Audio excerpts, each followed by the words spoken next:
Hello, everyone, and welcome to our season 5 here at oNiD. In collaboration with the Sim Racing Collective, we have our new Monday Multiclass series featuring the top class hypercar prototypes as well as the ever popular GT3 class. We've got a wonderful 6-week calendar starting here at the new, and if you ask me, highly overrated Daytona International Speedway, one of the two new tracks introduced in version 1.4 of the Mon Ultimate. We'll also be heading to Silverstone in the UK for round 2 before coming back to America. The other new track, Laguna Seca, a nice technical challenge that'll be very interesting with the multi-class. Second half of the season will see us go to Imola, or the Autodromo Enzo e Dino Ferrari, to give it its official name. And then we'll head back to America for Sebring before finishing the season in Portimao or Algarve. So a great calendar coming up. Only gets better from here, really. And joining me for this series, it is the wonderful Paul Hydra. How are you doing, Paul? I'm doing good, doing good. That was an unexpected level of spice out the gate with the Daytona hate slash love. But yeah, no, great to be here. Great to have so many cars out on track. I believe we've a full roster of 19 hypercars and 19 GT3s, so plenty of action up and down the field. So can't wait to see how we settle in. Yes, we do have 19 in each of our classes for the full season. Of course, as you would expect, not everyone can make every round. We have 31 with us this week for our opening round here at Daytona. And yes, quite spicy, but yeah, Daytona, it's 4 open hairpins and chicane you can barely go side by side through. Nothing too special. But yes, we are just getting into qualifying, as you can see. Drivers will be just about starting their flying laps now. Let's head on to the first driver that is out on track. It's Dov Myers. A new driver here at oNiD has set very competitive times in the practice session, so I think will be one of the drivers we'll see challenging at the front. So yeah, it will be interesting to see just how they can get on with our field this evening. Yeah, we've got plenty of familiar faces and then a few new faces sprinkled around just to mix things up a little bit. I was having a chat with some of the folks beforehand. It's like, so like a lot of the drivers are going to know generally how, like where the pace is in some of the field, but with these unknowns kind of coming in just to shake things up, there's a bit more to kind of keep an eye out for to see how they like to battle. Do they like to go really aggressive? Do they or does they run a like a very defensive race and just kind of let the positions come to them later on? So plenty to keep everyone on their toes. I mean, as well as a new track. I know a lot of the folks more used to LMU. There's a surprising amount who haven't raced at Daytona before. I did spot on the track there is an arrow that illuminates just before turn one that points you to the left, and it's way off to the right onto the side netting. And I think if you see it, you're way too far to see it. Well, if we have a look up on the right hand side here, up on the side, It's a little difficult to see there with it the is. sun behind it. But yeah, there's one there, and there's also one at the bus stop. As we've gone on board with Ollie Knowles, as we have the first times coming in, have the tyre selection up on screen, as the hypercars have access to all 3 compounds, the soft, the medium, and the hard. Most drivers on the soft, of course, very they're practically isn't a high-speed corner at Daytona. It's all medium to low speed, and then the flat-out runs over the banking. So very low energy and tire stress for to get temperature into them.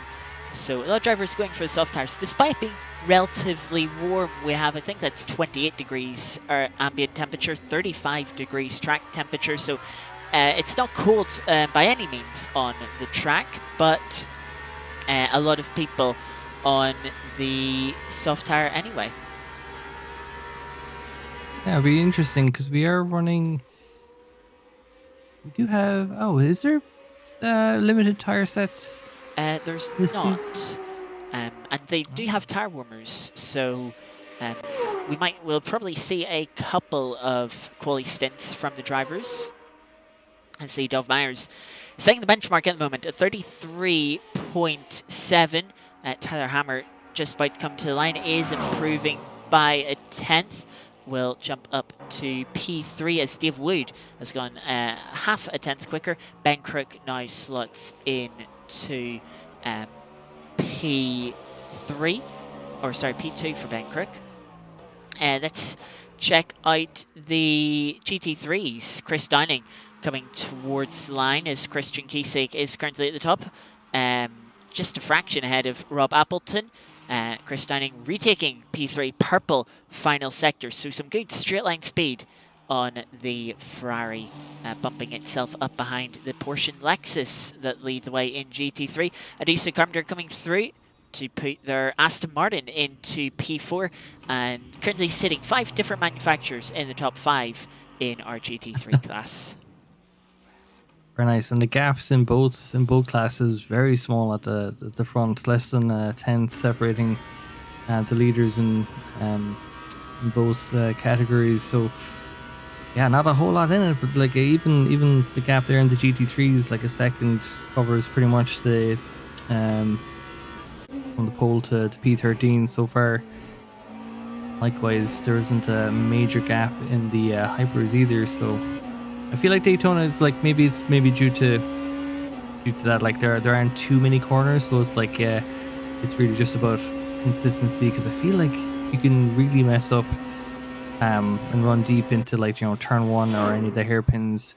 I feel like turn 1 is the most forgiving of them. The other ones much less so. There's barriers and grass to kind of contend with, and Lord knows we're going to have a whole bunch of traffic to deal with in a 75-minute race. So yeah, I think the drivers right now just enjoying all the peace and quiet that they're going to have, because I don't know how many of them are going to experience a straightforward lap for the next while.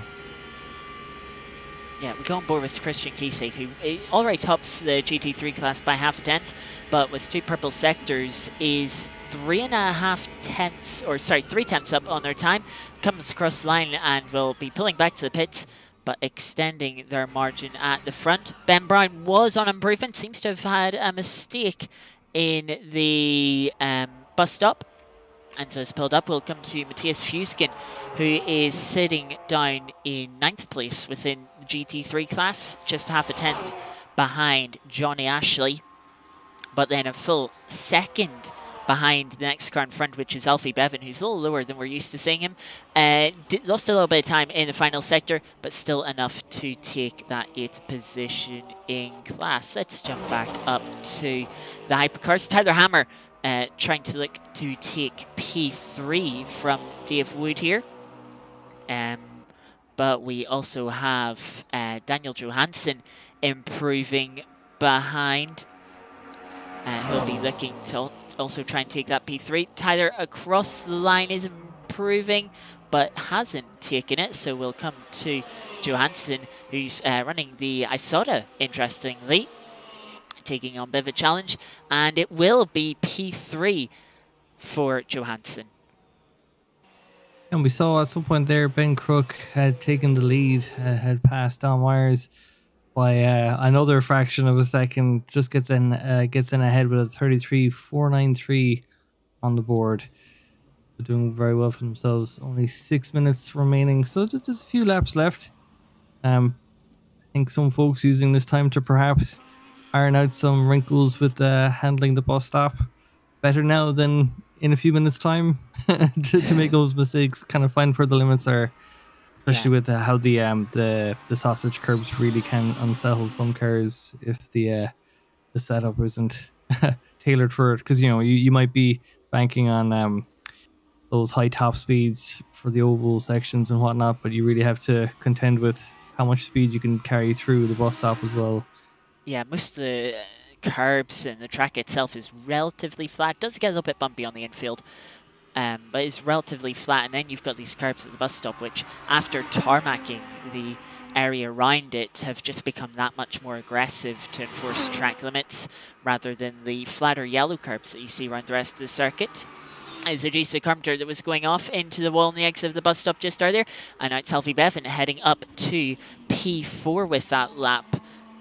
Just seeing outside the top three. Used to seeing Alfie Bevan fighting at the front of the field. So interesting to see them seemingly struggling a little bit more than they used to. Matt Townsend now popping themselves up to second place. Ahead of Rob Appleton is just over a tenth off the top time. Let's go to back to one of our hypercar drivers. One of the new drivers we have here at oNiD. Mikhail Brits, I hope I pronounced that correctly. 2 personal best sectors is up by half a second. Lost a bit of time in the middle sector, and so doesn't improve on their 11th place. We'll still carry on as we have 4.5 minutes left in this session. Let us jump on board with Ben Brown as they come onto the oval. It's a personal best first sector, improving by 0.3 as they try and break into the top 5.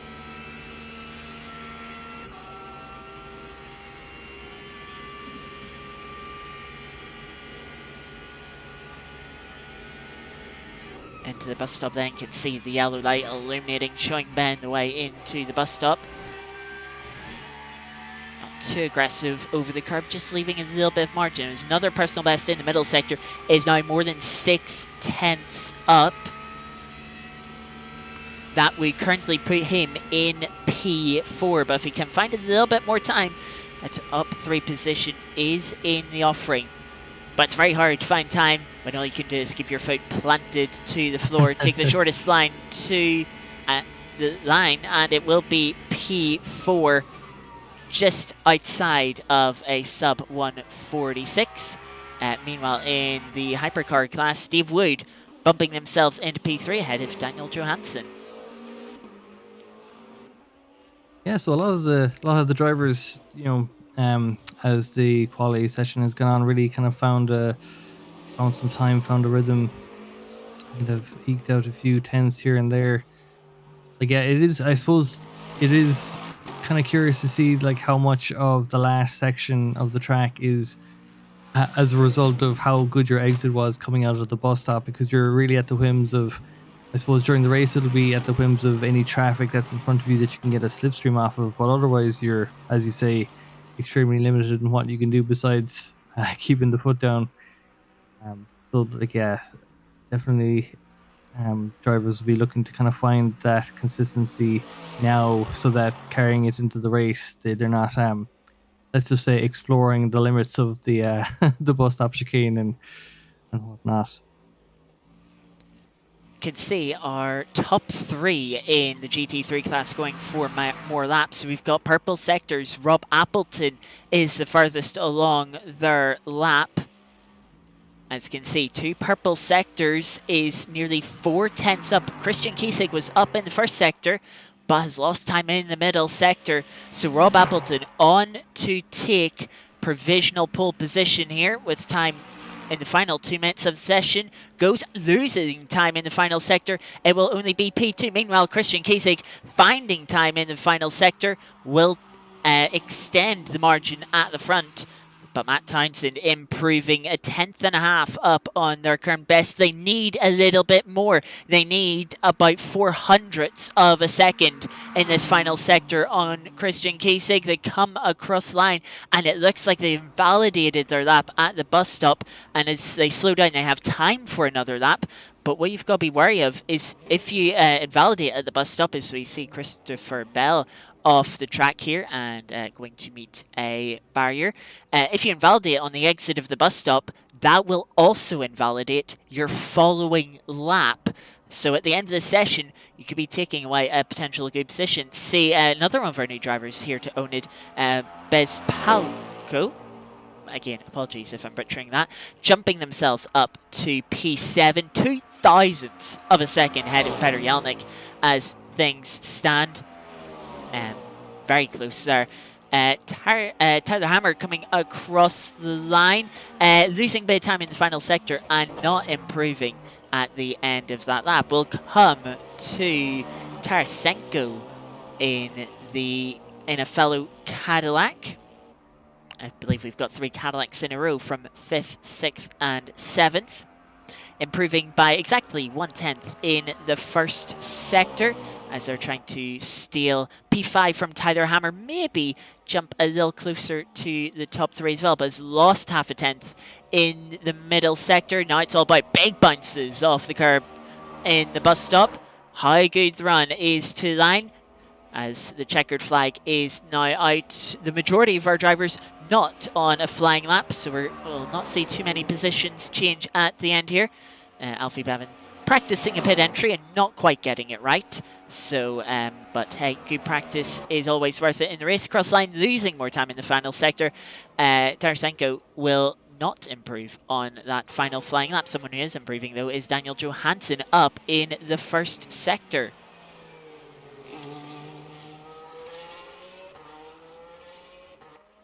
Perhaps when the track is at its grippiest, perhaps there's a little bit of grip. Landing itself, maybe there's a few tenths, something left in the tank. Just to eke out a little bit of time. I suppose they can kind of go all out. I mean, P4 is a fantastic position to be starting in, so especially now that all the cars around have committed to the pits. One last throw of the dice. Finding a bit more time in the middle sector, 10th and a half up for now. It might not be the front row for Johansson, but if he can put himself in third, it'll be the inside for T1, a slightly shorter distance as you come up to the start-finish line, which can be ever so helpful, but loses all the time in the final sector, and so it will be the outside of the second row for them. Do we have any more drivers? I think that is it for all of our drivers in the field. And so there we have it, folks. Ben Crook taking pole position by less than a tenth in the hypercar class. Christian Kiesig in the GT3 class by just over a tenth. But the gap's certainly very close. In fact, interestingly, in the hypercar class, the best 3 sectors set by 3 different drivers in the hypercar class. Ben Crook taking Sector 1, Dave Wood in 3rd place taking Sector 2, Dov Myers taking the 3rd fastest sector. An interesting array of manufacturers across both podiums and the top 10 in each class. Nice to see a lot of variety, some different hypercars than I'm used to seeing. So that'll be fun. And then I think it always warms my heart when I see Alexis up in P2 and P4 in the GT3 class. So good to see some representation there. Interesting note from the chat.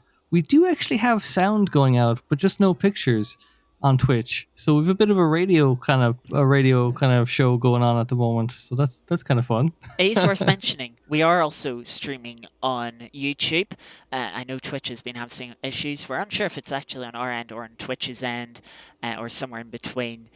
So unfortunately, we're not able to get that fixed, but I do believe the YouTube stream is working, hopefully, so do have a check in there. Let us quickly go over the starting grid before we get going. Is Ben Crook on pole position ahead of our new driver, Dov Myers, taking a well-respected 2nd place. Dave Wood heading off on the inside of row 2, have Daniel Johansson. Tyler Hammer in P5, head Max Tarasenko in P6, leading a 3rd caddy of the Bezpalco in P7.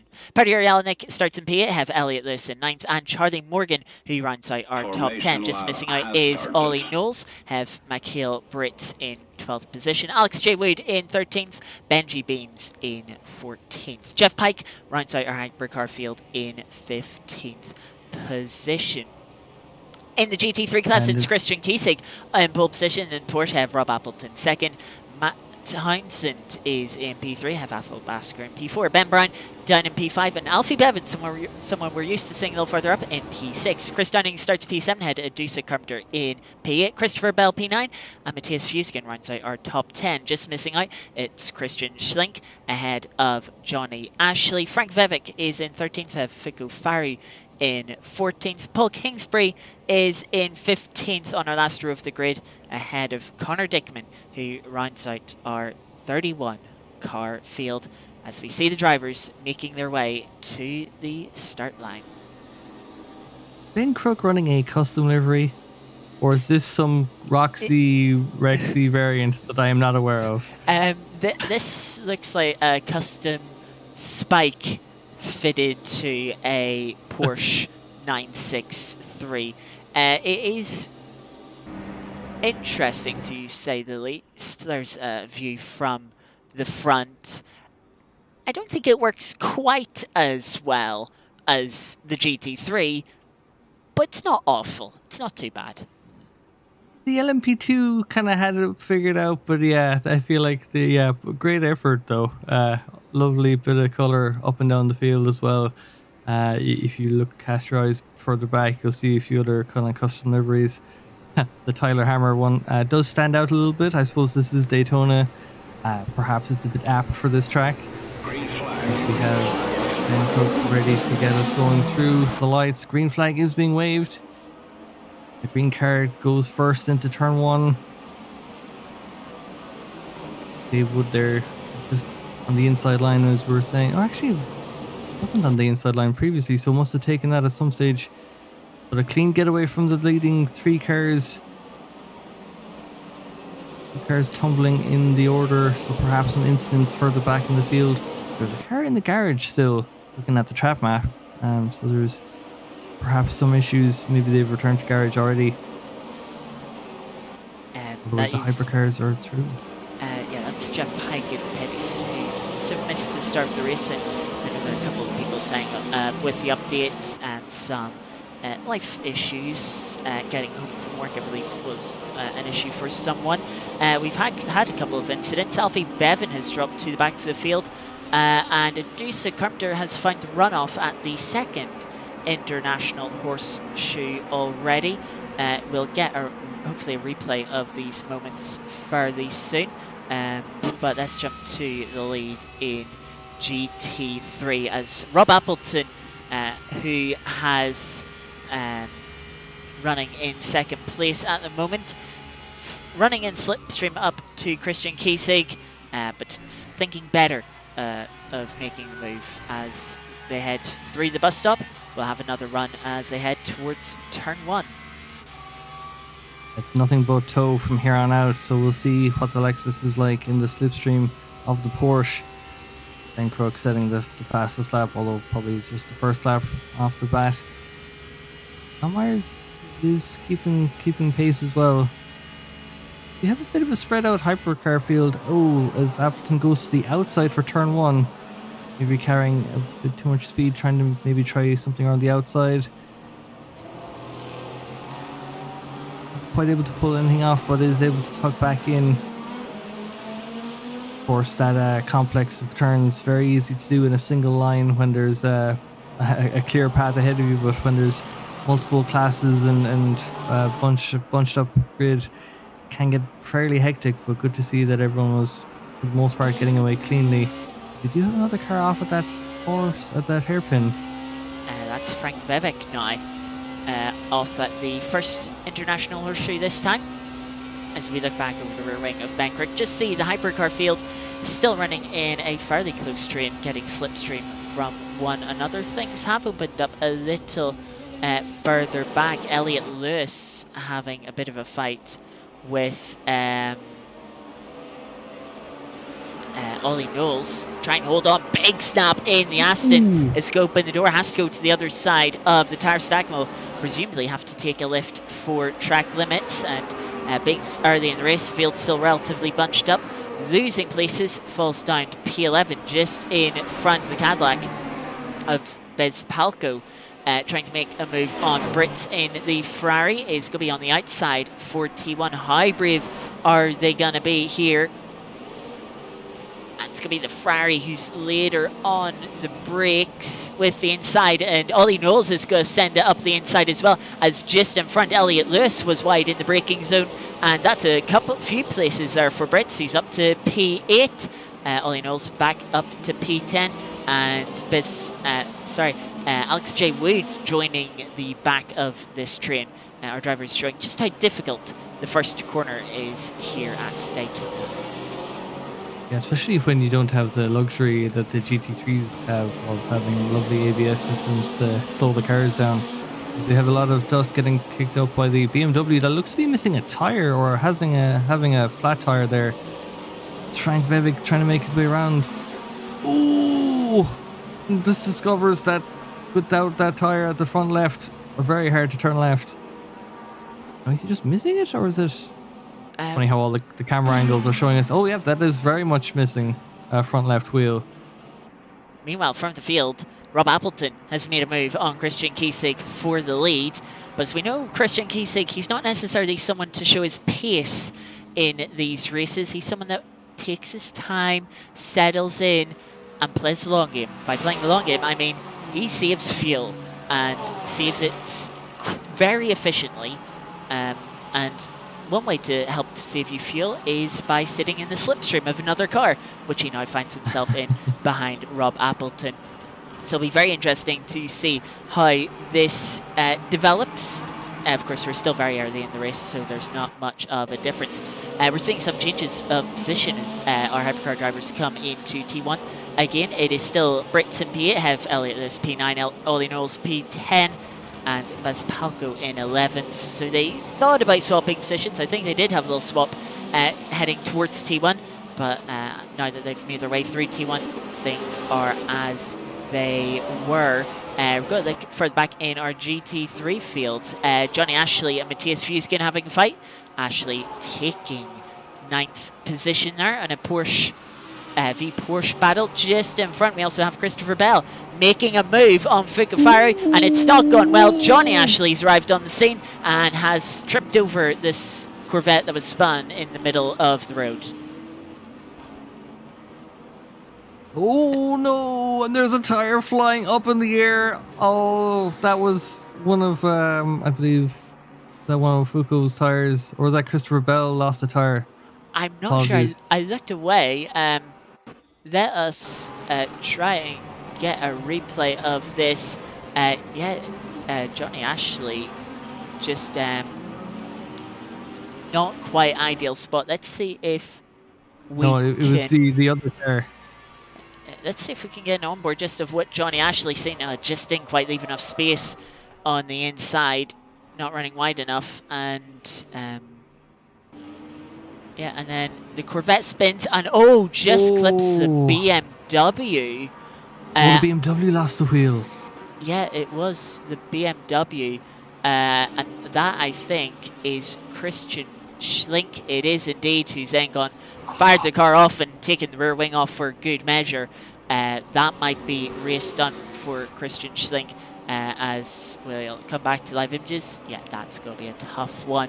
Had a couple of penalties come through. Vevik is now showing up as disqualified, I think, for receiving a drive-through penalty, while they already had a stop-go penalty to serve. So it's not been a good time for them. Brits has also DNF'd. I've got an off track for him. Let's see what happened. Fighting side by side into T1. Got sketchy on the brake zone. Clipped the pit wall on the inside T1. Lost the front left. And that's seemingly race over for them. Turn one claims another. It's such a tricky, especially I suppose it's tricky on a flat surface anyway, but coming off of the banking, there is like a shift of weight that happens, especially some drivers tend to start turning left too soon, and then they're pushing way more pressure on the front right than they necessarily should be, and so the car is just unsettled anyway. But that looked like maybe overcompensation because he was locked up on the inside going towards the pit lane, ended up colliding with the pit wall. Very unfortunate incidents there. Just goes to show how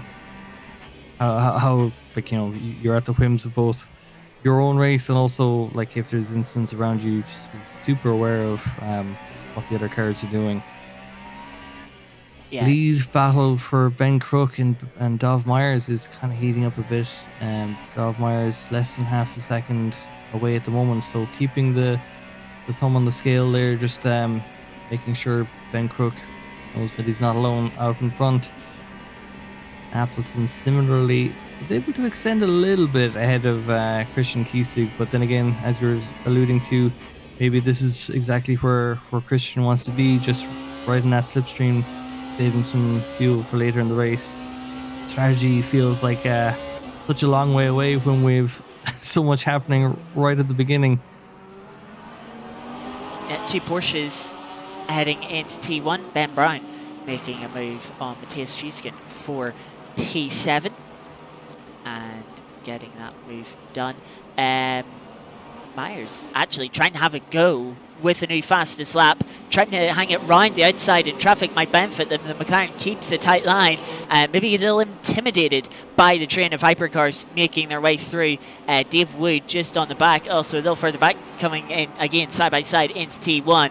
It's Ollie Knowles and Pelko trying to go side by side wide from the Porsche in the background. That's Elliot Lewis running wide, allowing Charlie Morgan to sneak into the top 10. Lock of the brakes from the Cadillac, and it's a caddy moment into the grass there for Bezpelko. A small blessing in disguise there. Does well not to connect with the barrier there, so has a front wing intact and no front end damage coming from that. Would be happy to walk away with their tail between their legs and perhaps some flat spotting on the tires. But that battle for P8 has been for the last 10 minutes absolutely thrilling. So many changes in position. Petr Jelinek happy to be just ahead of that group and is with the kind of lead pack of hypercars, but the battle for P8 rages on all the same. Yeah, it's interesting to see that the leaders in hypercars are now starting to catch some of the GT3s, which were having issues in the earlier stages. So perhaps a little bit earlier than they might have been anticipating, having to contend with this traffic. Of course, it is entirely in terms of where you're dealt the hand, in terms of where that big, large GT3 is going to be placed in and amongst these hypercars. The ovals being the handiest, the GT3 spots them, does get out of the way, concedes the inside line for the leader. Yeah, we'll come to Charlie Ollie Knowles, who's coming under pressure from Charlie Morgan as they head into T1. Elliot Lewis just in the background, who last lap round ran wide through T1 and gifted the position to Charlie Morgan, who's making their way up the field.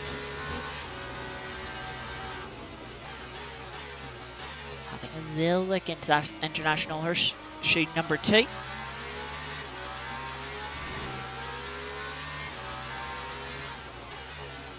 And yeah, Charlie just seeming to have the pace at the moment. Last time around, Charlie Morgan, 3.5 tenths quicker than Ollie Knowles. Will be right in the slipstream here. You can see the speeds at the bottom of your screen. The advantage for Charlie Morgan. But lifting out of it, not going for a move in the bus stop. We'll see a move into T1. It seems to be the more popular choice, which isn't too surprising with how difficult it is to run side by side through the bus stop, how risky it is, as we have a Porsche. That's Matthias Fuskin now off. Christian Schlink, stop-go penalty for speeding in the pit lane. It is a difficult pit entry. The line is just kind of in the middle of nowhere. There's very few reference points and does seem to be catching out a number of our drivers. But to the outside then for Charlie Morgan is going to try and get it done on the brakes on the Aston Martin driver. And there's a Mercedes just up ahead, but thinking better of it. Charlie Morgan backs into line as very awkward part of the track for multi-class section, turns 2 and 3. Bringing the field down in single file. Meanwhile, in the lead, it's a crash at the front of the field. Myers in an incident. Oh no. Oh, and that's a Lexus with either a puncture or a missing wheel. We'll see. They'll learn the same thing. Oh, it looks like they were about to learn the same lesson that Frank learned, that when you don't have that front left. Oh! That's different. Oh, and he's going to come back out onto the track. Oh no. All tires flying around. That is so unfortunate. will just ride on board on the inside of the BMW, turns in. The rear end just snaps out from turning in. At that point, there's nothing you can do, just sliding on the grass, and then, yeah, comes face to face with Alexis. Very unfortunately timed. I believe that was Athel Basker that he came in contact with, and as you see, finds themselves in the garage end of the race for them. So, shuffles things about. Of course, Ben Crick was also involved in that a little bit. But we'll come back to this battle. Charlie Morgan getting the move done on Ollie Knowles. Now up to P5 after the incident we just seen. Yeah, I see Petr Jelinek who's after dropping. Oh, they're in the pits. Both Tyler Hammer and Petr Jelinek are in the pits for, I believe. I'm guessing it's much too early for a scheduled stop, but yeah, I don't think they're going to quite be able to go a full R to the end of the race. One of the things I'm interested in is we just saw, sorry to cut across, there was a car went very deep. I think one of the GT3s went deep into that second horseshoe as well. Just in the background of that, as we're on board with Ollie there. Ooh. Oh my gosh. Oh. I had said earlier that it's often about anticipating where other cars are going to be, not necessarily about managing, like, you know, not only just managing your own race. I feel like there's like very little scenarios where you're accounting or where you're like thinking a car is going to come flying across the infield towards me at an angle I'm not aware of. So incredibly unfortunate as we have Rob Appleton going for another move.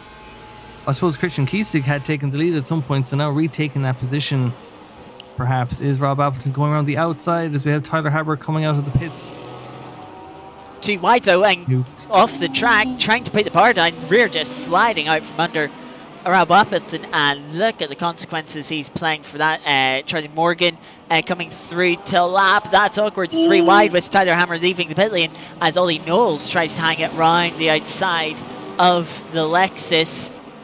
But Rob Appleton just running wide there, was in the runoff off the racing line, trying to put the power down, and Tyler! Tires just couldn't take it. Tyler Hammer is... Oh no! Oh no! Oh. Eagle down. Eagle down. Oh, he was on the inside of Appleton here, goes around the outside, tries to go around the outside of the GT3, doesn't have the balance, doesn't have the downforce needed, ends up on the, tries to slow down here, ends up, oh, I feel like there was contact with another car. We don't know who that was just yet. This is heartbreaking stuff. I believe that was Matthias Fuskin, if this is it. No, this doesn't seem to be quite be the right... Oh, this is what brought him into the pits the first time. Oh, Matthias Fuskin there getting stuck up against the tire barrier. That's how Matthias Fuskin lost a tire, and presumably Tyler pitting because of tire damage in that spin. And then, yeah, that later incident... yeah, we'll try and get back to this once again. Just coming into this fast left clink, looking to the outside far, got on the grass just before turning in, dragged him out wide. At that point, you just can't slow the car down on the grass. It was Ollie Knowles, the unfortunate victim of that mistake from Tyler Hammer. I feel like the track map is telling us a story that perhaps we're not able to fully tell ourselves, in that there is a lot of cars spread very far out, cars in and out of the pit lane, GT3s just, yeah, all over the place. So very grueling start to the season so far. I think folks definitely were hoping to perhaps find their footing and just kind of settle in. I'm sure there's perhaps some of the fact that it's a new track and maybe some folks aren't 100% kind of comfortable with it just yet, but I think a lot of folks were hoping for something a little bit more sedate and calm. But I suppose it is the opening round, and folks are also trying to establish some points early on in the season. We'll see, because I mean, Scotty, we have 55 minutes left. This has only been 20 minutes in so far. We have a while yet to go. This is a battle of attrition, dare I say. It seems to be. We haven't actually talked much about the format. Of course, we had a 15-minute qualifying session, which you've seen, and we now have a 75-minute race. We have standard fuel usage, standard tyre wear, so we're only expecting one pit stop. Probably about 45 to 50 minutes into the race, typically. That's generally how far these classes can go on a stint. So those that have already pitted, which you can see on the timing tower, they're in a bit of trouble. They'll have to pit again. As Rob Appleton looking to the inside, wasn't quite far enough alongside, but Chris Downing just giving the space, being very respectful, as Rob Appleton was being very aggressive in making that move for P3.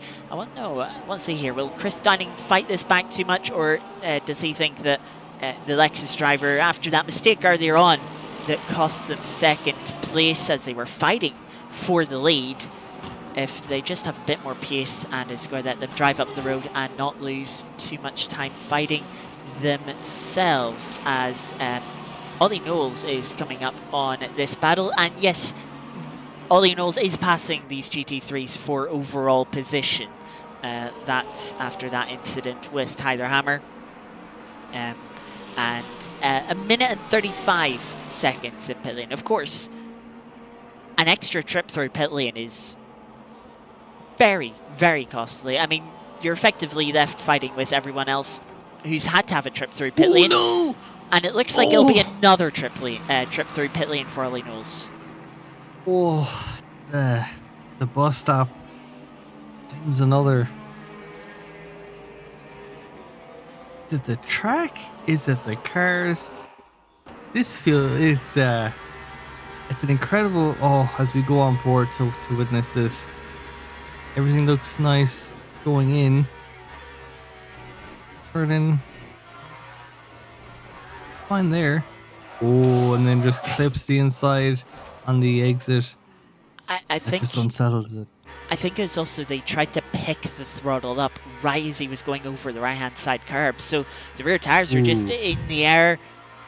Yeah, when the tires are in the air, they're not giving you grip. And so into the wall, and it'll be another trip through pit lane. I was just about to say, it is a costly trip through pit lane. There are 62 pit boxes through this pit lane here at Daytona. And then you've got, even once you get to the last pit box, isn't like, right, here's the exit. No, you've got to drive all the way past the inside of turn 1, and then it's only about turn 2 that you get to unleash the pit limiter from the 60 kilometers an hour. It's rough. So yeah, Ollie Knowles is not likely to be seeing any points this evening. Only the top 10 get points in this championship. So currently seeing P11. No points on offer at the moment for Ollie Knowles, but hey, a lot of attrition. There's 12 cars running in the hypercar class, so someone else has a DNF, and there's still maybe a chance for a couple of points. I mean, we did see that battle with Charlie Morgan, Lewis, and Vespalco for that's Alex Wood that was in P8. I got a bit of a jump scare when, like, as you just go on board with Dave Wood here up in P2. I thought something else had happened, but yeah, no. So I think what you're saying, like, I think the for the drivers that are still driving, I mean, there is 50 minutes left. We've seen a lot of damage happen to many cars up and down the field. Anything, I feel like, can happen between now and the end of the race. So I feel like you've got to be in it to win it, even if winning it is getting a point on the board. So we'll see who makes it through the finish line. Because I think that's the other thing. Like, we've had a few folks, obviously calling it quits, given the amount of damage or the kind of state of the race that they're in the opening 20 minutes. But I feel like even if you're still trucking around by the end of this race, you could find yourself in a position, perhaps maybe a lot of these drivers in positions that they might not be seeing much later into the season. So happy to just stick around and get those points on the board. Yeah, and it's also good practice for the remaining rounds in the season, just getting used to a hypercar. Maybe some of these drivers haven't driven them as much recently and just need to bed themselves back in. These are tricky cars, especially under braking. Of course, there's a bit of a change with the brake as Dave Wood gets out wide, trying to go around the outside of the Lambo there. Yeah, it was a tough moment there for Dave. Kept out of the wall, but did lose quite a bit of time to Ben Crick in front. But yeah, these hypercars are difficult, as we see Christian Kiesig setting a new fastest lap in GT3 class. A little over 2/10 quicker than Rob Appleton's previous fastest lap. But yeah, these hypercars, the brake simulation, of course, was updated a little bit in 1.4. They did say some of the it would feel different for some of the hypercars, not necessarily all of them. But they are tricky cars. They do take some time getting used to it. Now some good practice, not just with the hypercars themselves, but also dealing with traffic. Daytona is a tough one. You've got turns 2 and 3 here. Very single file couple of corners. So really does lead you to practice, as we see Ben Crick there, trying to find an apex in the middle of nowhere there in the International Horseshoe. And then we've also got the Kink high-speed corner, big speed difference between the two classes. Another point where it's right, you can learn a lot in multi-class situations. And of course the bus stop, another few corners difficult to go side by side through. So a lot of experience to be learned here for the remainder of the series.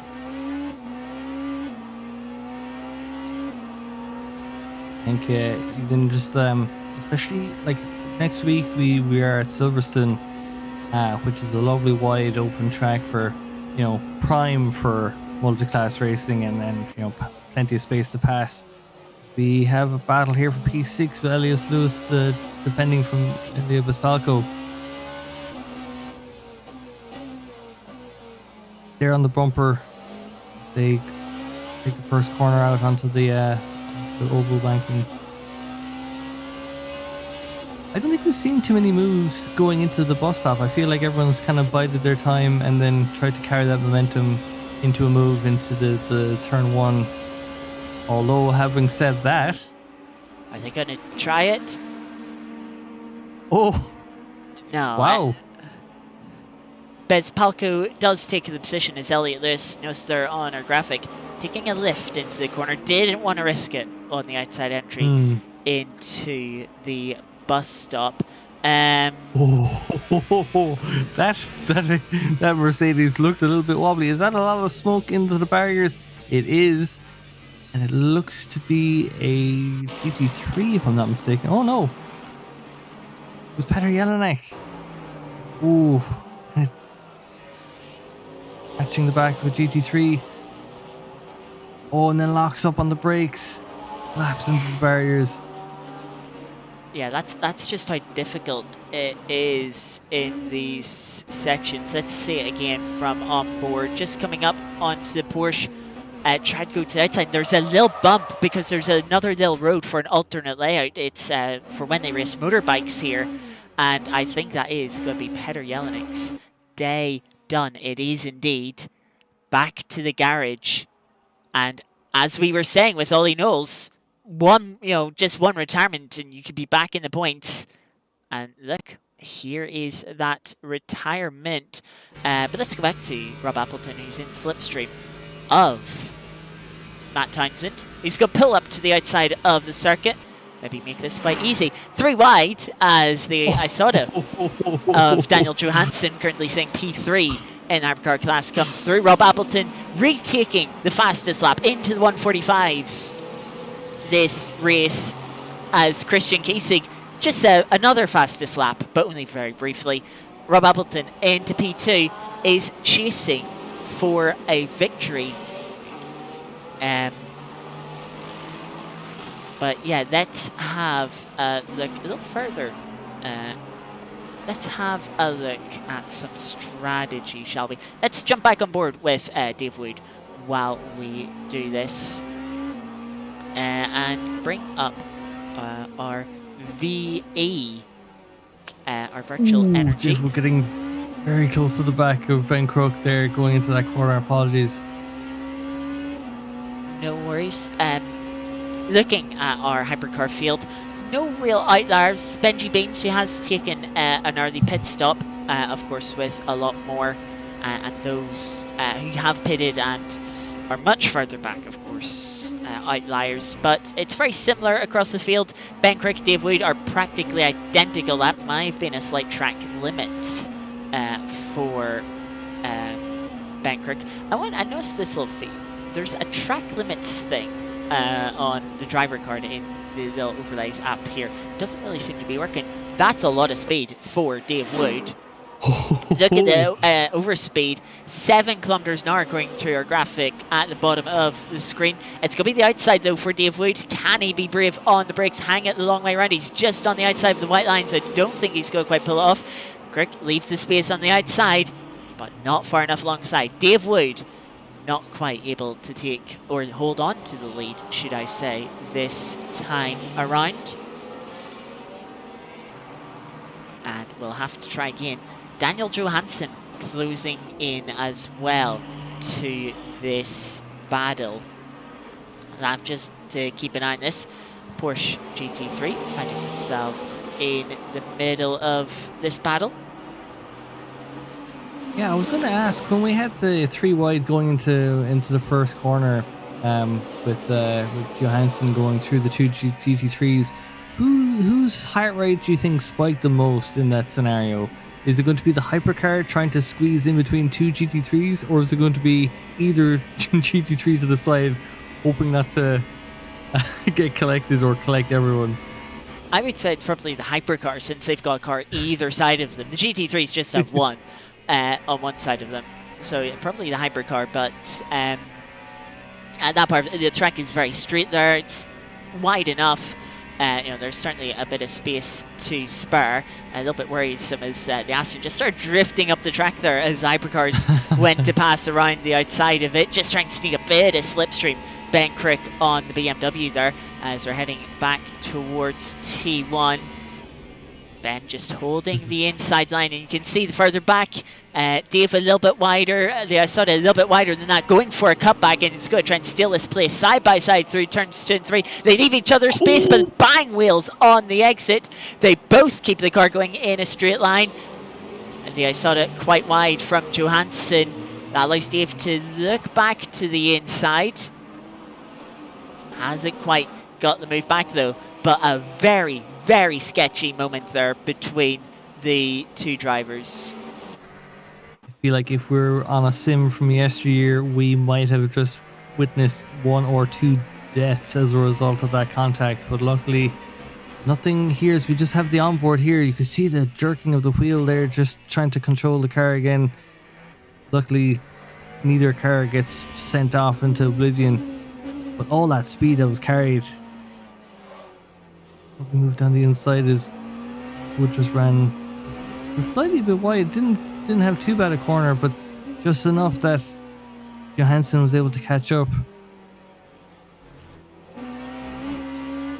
Keeps it in the middle there. What a battle for the lead of this race in the hypercar field. I feel like it's kind of come from nowhere. I didn't realize we had 3 cars in contention, because the next car back is Tarasenko, back about just over 10 seconds behind Charlie Morgan, then another gap then behind then as well. So the field is fairly spread out. Is this a hyper only? Oh, it is just hyper only on the track map, is it? The other cars are showing, but they're very transparent, let's say. So we can focus on the cars that are actually battling for position, but it does make it a little bit difficult to read exactly how much traffic. But the GT3 field is quite spread out itself. The incidents that we've seen over the first half of the race, as yes, folks, we are still in the first half of this race. Yeah, they've been quite a few of them. But yeah, looking at, we were going to have a little chat about the virtual energy. It's mostly the same in the hypercar class. GT3 class, Christian Kiesig doing good. In fact, GT3 cars, it's Rob Appleton that's looking on the weak side. They've been using a little bit more. You can see that 3.5% average VE usage for them. Christian Kiesig is also saying at that 3.5%, but does have 1.5% more than Appleton. So we'll be able to go a little bit further. So we'll have to see how that plays out, as actually Johansson, going for the lead of this race with the run towards turn 1, is going to be on the outside here. We haven't really seen this move get pulled off so far, but it's got the car fully alongside. It's side by side through turns 2 and 3. No, Johansson backs out of it to live to fight another day. I fully expected that once Dave and Johansson had that coming together, I thought maybe they might have been carrying some damage that was going to limit their pace. Oh, it's the leader! Oh no! Oh, and that looks to be that's terminal. Absolutely terminal, and then some. It looked like, as we just saw a bit of I don't know. It looked like the GT3 traffic just.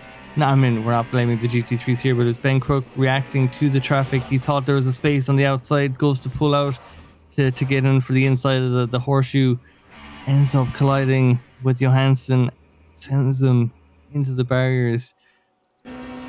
Oh my goodness. Are we at the halfway point yet? Nearly. Nearly. Yeah, that was very unfortunate. Well, as seen there, you were right. Ben had to brake because the kink, it's so difficult to go side by side. And as he got to the, I believe it was BMW GT3, it was right on the apex. There's nowhere you can really go because that GT3 is probably going to wash out to the outside with how they've committed to the corner and just the grip levels that the GT3 has. So you can't rely on there being space on the outside. And then as they got to the braking zone for the international horseshoe, Ben had a late decision to go to the inside, but Johansson had already committed to making a move to that inside. Yeah, that's the thing where these things just happen with the speed difference between the two classes and the high-speed nature of that corner that they were going through. Those things happen so quickly. There's very little time, everyone's making decisions at the same time, and you have very little time to react to the decisions that other people are making. Very unfortunate there for Johansson, who obviously now out of the race, missing both right-hand side tyres, unsurprisingly, from how heavy that contact was. And we are now down to 10 hypercar runners of the 14 that we started with. Of course, Jeff Pike not quite able to make it this round. I mean, if they can just get into their rig and get a few laps on the board, they might end up with a point at the end of this race. It feels like those cars in like the Daytona 500 or whatever, that you see just putting laps on just be counted for the end of the sector times for the points, we'll say. And yeah, I think it's one of those things as well, where if that was something like, because you can kind of box people in and kind of use the slower traffic to kind of like maneuver your car and kind of force a position, but that's like something you can plan ahead of time. But this was like split second, like, oh, there's a car directly in front of us, we need to get around it, and then we saw what happened. But yeah, no, very unfortunate, and I suppose like a lot of lessons being learned, whether they wanted to or not, by the end of this race. Yeah, indeed. It's shown just how difficult Daytona is for multi-class situations, how difficult it is to race in general. But yeah, a very rough way to start the season for quite a few of our drivers in both the Hypercar and the GT3 class, mainly the Hypercar field. So far we've had two GT3, I say two retirements, one disqualification for Frank Vevic, who received a stop-go penalty first, and then before they could serve that, they received another drive-through penalty, and so find themselves disqualified.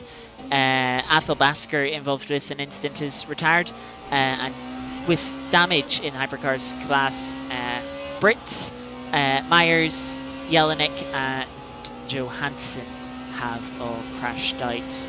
Pike unable to start. So 10 runners, everyone will be scoring at least 2 points this evening. If you're wondering, points go from 1st to 10th. It's 2 points for 10th place. Don't ask me about the point system. It's not one I quite understand myself, I must admit. But yeah, it does mean that you need to be finishing races to score, and if you do have we do have a more full field and a few sign-outs, you will need to be towards the top half of the field, as we've been continuing to watch Dave Wood just shadow Ben Crook at this point effectively. This stage of the race, very little to choose between the two of them, but let's actually go a little further back. There's a fight bring up as Bezpalko setting a new fastest lap of the race, 34.362, chasing down Charlie Morgan for P4 now. I'm sure positions these two didn't think they'd be fighting for this race, but with the chaos that we've had so far, well, they're not too far from a podium, it must be said. Yeah, absolutely. As we have the Hypercar up ahead, experiencing some GT3 traffic. We have Charlie's kind of suffering a similar fate, able to get on the inside, get the power down, and